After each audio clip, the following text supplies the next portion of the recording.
everybody, Colin Murray here with Andrew Marshall from NOLABJJ's Technique of the Week. This week we're going to be looking at the rear naked choke and the short choke.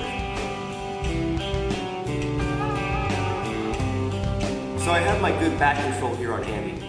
When I go with the rear naked choke, the first thing I want to try and look for is to get this hand on Andy's far shoulder right here.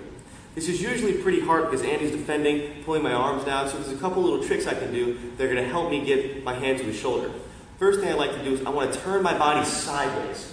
When my body is squared up to Andy, if I extend my arm all the way, I'm really just getting my elbow past his shoulder right here, right? And if I want my elbow on his throat, that's not far enough. When I turn my body sideways, my arm extends a whole lot further than if it were right here.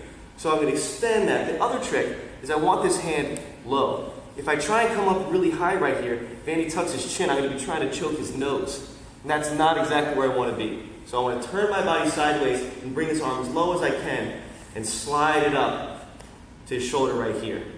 Once I'm on his shoulder, I'm going to bring in my other hand and I'm going to put my palm on the back of my hand, making a little butterfly right here, making sure the fingers of this hand are behind Andy's head.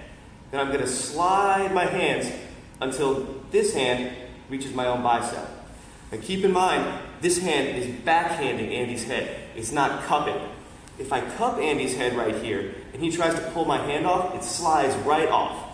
But if I backhand, it's going to scoop right here on the bottom of his skull. So if he tries to pull it off, it tightens the choke on himself. So once I have the choke locked in, I want to concentrate on bringing my elbows together. I don't want to be pulling backwards. I'm choking the blood, not the wind. So the closer I can bring my elbows together, the better the choke is. Once I start bringing my elbows together, I'm going to shrug my shoulders backwards, making the choke extra tight. That way, even if Andy's chin is tucked all the way down, and even if he has his fingers in, pulling my forearms off, I can choke straight through his fingers and his chin with that extra little shoulder shrug. It's a very, very, very tight choke. So sometimes when I'm trying to get this choke, Andy's really good at defending, and he'll start fighting my hands off. This is going to make it really hard to get my hand all the way up to his shoulder. When someone's fighting my hands like this, I'm going to change my strategy, and I'm going to start looking for the short choke. So once he starts defending my hands, I'm going to bring my other hand in, and I'm going to start sliding it underneath his chin. I want to get it so that this part of my hand is right there on his Adam's apple. I don't need to get it super deep. I don't need my wrist. But I want it just right past my thumb right there. So while Andy's pulling this hand down, I start sliding in this hand so it's right there on his chin. Once I get there, because of the way my hand's facing, his hand's always going to be on top. So I can turn my palm over and my hand is free. So once I get this hand in, I turn this palm over and I can connect my hands together. I'm just going to make a nice little gable grip right here. Then I want to focus on getting this elbow behind Andy's back right here. I'm going to hold my hand up almost like I'm holding a waiter's tray. It's going to be resting right here.